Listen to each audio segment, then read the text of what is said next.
एक गांव में एक किसान अपने दुखों से दुखी था। जैसे कि हम सभी के जीवन में होता है, किसी ने उस किसान को बताया कि तुम अपने दुखों के समाधान के लिए बुद्ध की शरण में जाओ, वो तुम्हारे सभी दुखों का समाधान कर देंगे। ये सुनकर वह किसान बुद्ध की शरण चल पड़ा। वह किसान भी अनेक कठिनाइयों का सामना कर रहा था। उसे लगा कि बुद्ध उसे कठिनाइयों से निकालने का कोई उपाय बता देंगे। वह बुद्ध के पास पहुंचा और उसने बुद्ध से कहा कि हे बुद्ध, मैं किसान हूँ, मुझे खेती करना अच्छा लगता है, लेकिन कभी भी वर्षा पर्याप्त नहीं होती और मेरी फसल बर्बाद हो जाती है। पिछले साल भी मेरे पास खाने को कुछ नहीं था और इस साल जब मैंने फसल बोई तो इस बार बहुत अधिक वर्षा हुई, जिसके कारण मेरी फसल को नुकसान पहुंचा। अभी भी मेरे पास खाने को पर्याप्त नहीं है।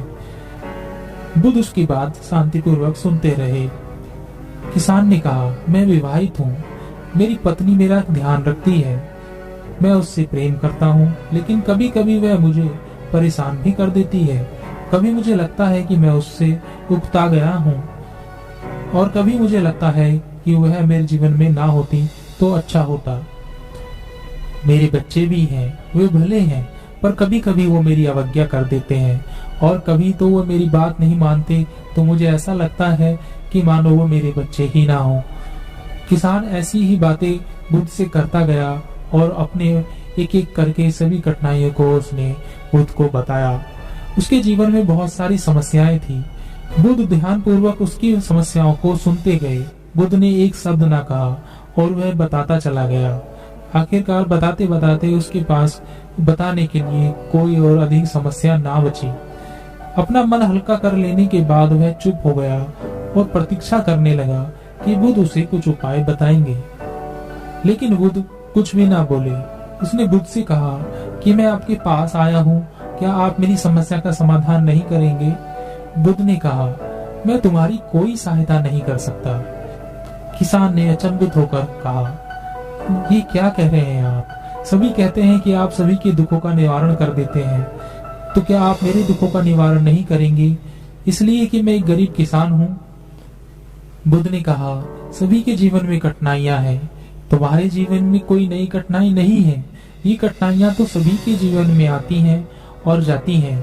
कभी उसे पराये अपने लगते हैं और कभी कभी उसे अपने भी पराये लगते हैं। कभी मनुष्य सुखी होता है, कभी दुखी होता है। ये जीवन चक्र है, इनसे कोई नहीं निकल सकता। वास्तविकता यह है कि हम सबके जीवन में 83 कठिनाइयां हैं। मेरा, तुम्हारा और यहाँ उपस्थित हर व्यक्ति का जीवन समस्याओं से ग्रसित है।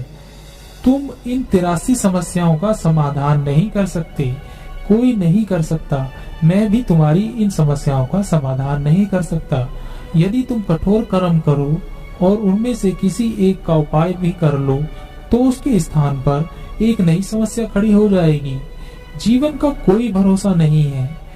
एक दिन जिन्हें तुम चाहते हो वो तुम्हें छोड़ देंगे और चले जाएंगे, और एक दिन ये जीवन भी तुम्हें छोड़ देगा और तुम भी यहाँ से चले जाओगे। जीवन का कोई भरोसा नहीं है। एक दिन तुम्हारे प्रियजन चल बसेंगे और एक दिन तुम खुद भी चल बसोगे। समस्याएं सदैव वैसी ही बनी रहेंगी। आज भी वैसी ही समस्याएं हैं जैसे कि 100 साल पहले थी या 1000 साल पहले थी। समस्याएं जस की तस ही रहेंगी और इन समस्याओं का कोई कुछ उपाय नहीं कर सकता है। किसान क्रोधित हो गया।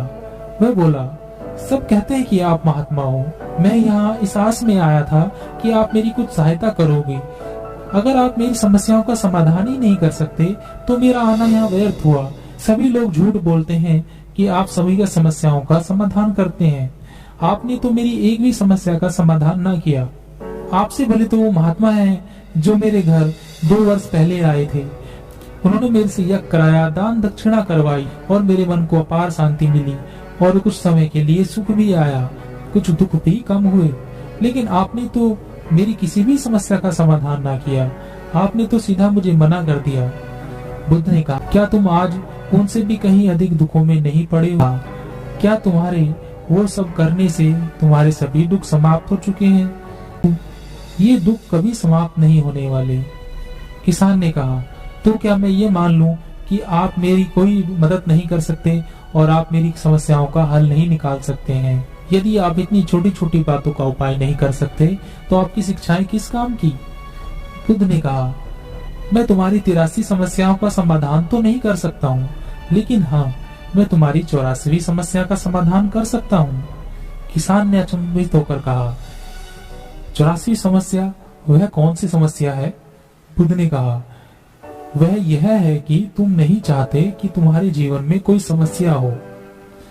इसी समस्या के कारण ही सारी समस्याओं का जन्म हुआ है। अगर तुम इस बात को स्वीकार कर लो कि जीवन में समस्या होती ही है, सभी के जीवन में कोई ना कोई कठिनाई होती ही है। तुम सोचते हो कि तुम इस दुनिया में सबसे ज्यादा दुखी हो, ना कोई और दुखी नहीं है, तो तुम अपने आसपास देखो कि जितने लोग तुम्हारे आसपास हैं, क्या वो तुमसे कम दुखी हैं? तुम्हें अपना दुख बड़ा लगता है, जबकि तुम्हारे आसपास रहने वाले सभी को अपना दुख बड़ा लगता है।